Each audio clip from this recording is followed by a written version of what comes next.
to you. They've grown on stolen land, it really must be banned.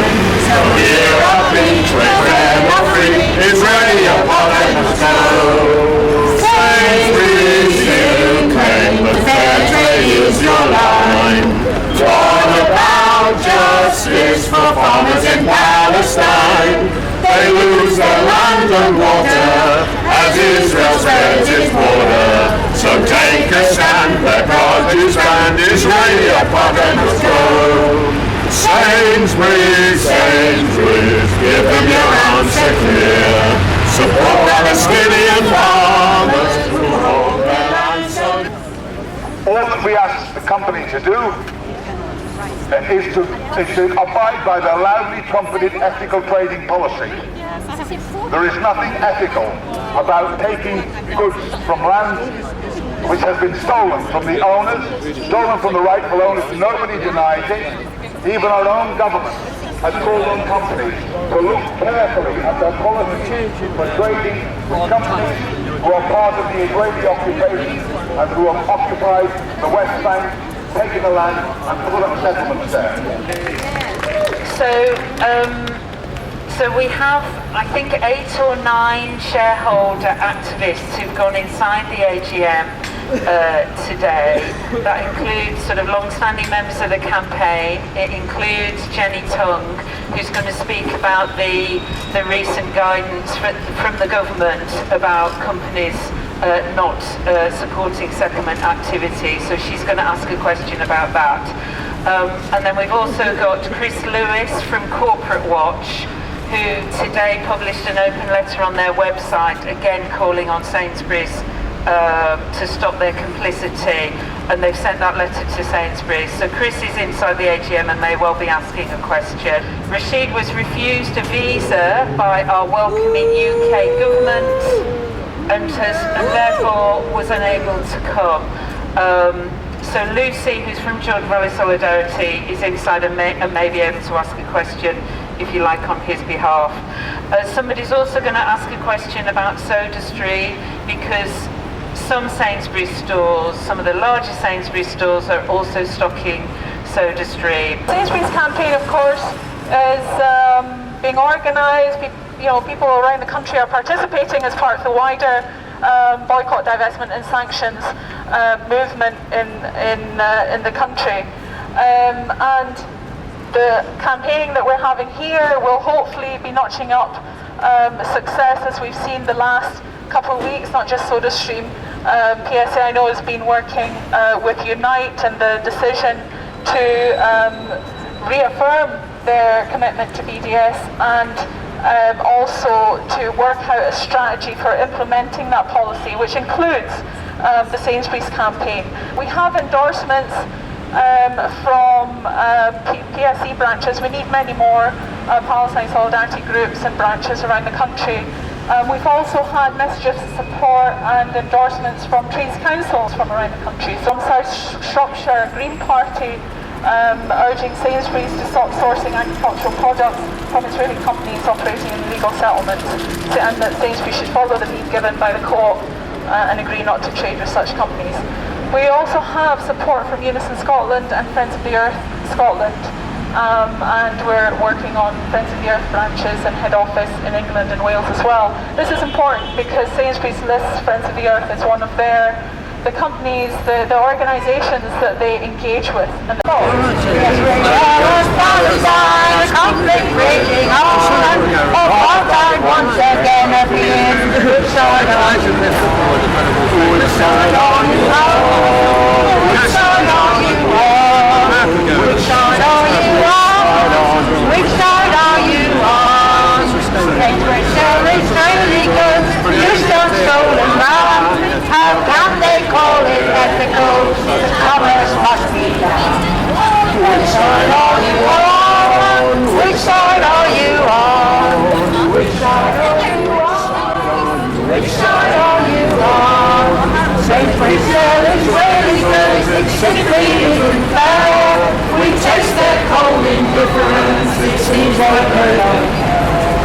Which side are you on? Which side are you on? Which side are you on? profits, they must have fair trade too. But we don't think it's fair or right, so what you gonna do? Which side are you on? Take us down the lane. Spread the word to all around, Sainsbury show the way.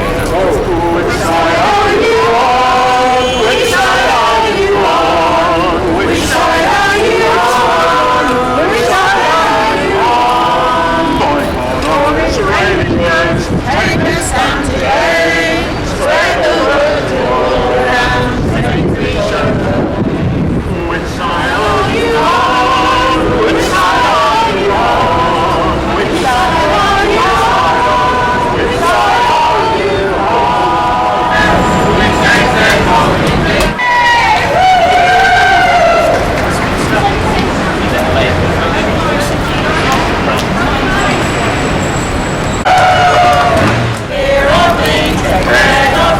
Israeli apartheid must go. Free Sainsbury. Well done, Helen.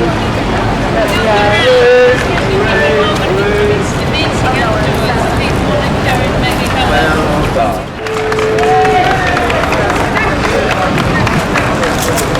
Did you manage to buttonhole anybody up? Couldn't find anybody. Is it shared my lunch? And they're saying exactly the same things. They're saying they believe that they're not breaking any laws, they're not breaking their ethical policy. They're again saying we've had no information to suggest that we're doing anything wrong. Whatever we give them, it's the same reply. One thing I was surprised at was for them to confirm that they're not. Well, they said they're not making any political donations, when they say, are you really not political? But then in the summing up, the chair gave this very general statement about, well, we don't give to political parties but it's a very general definition of political, so we do give to some things, and then you just have to ferret away and find out what these some things are. So they're so clever at not answering the question clearly.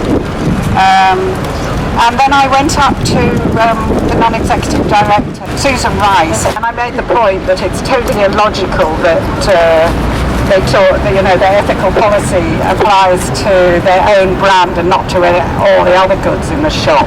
Ridiculous. What about the government? And she said, well, it would be so expensive, if we checked every good. I said, well, yes, you should, it's not what ethical policy means. Exactly. But she's being convinced by the line that Sainsbury's has taken. And I said, well, all right, but just looking at the Palestine stuff, you can just Google so quickly who profits, corporate watch, and get information. It's so easy because there's so much information out there. An interesting thing, in the presentation that that Justin King made last year, he did spend some time on their ethical trade and their fair trade credentials. A little bit closer.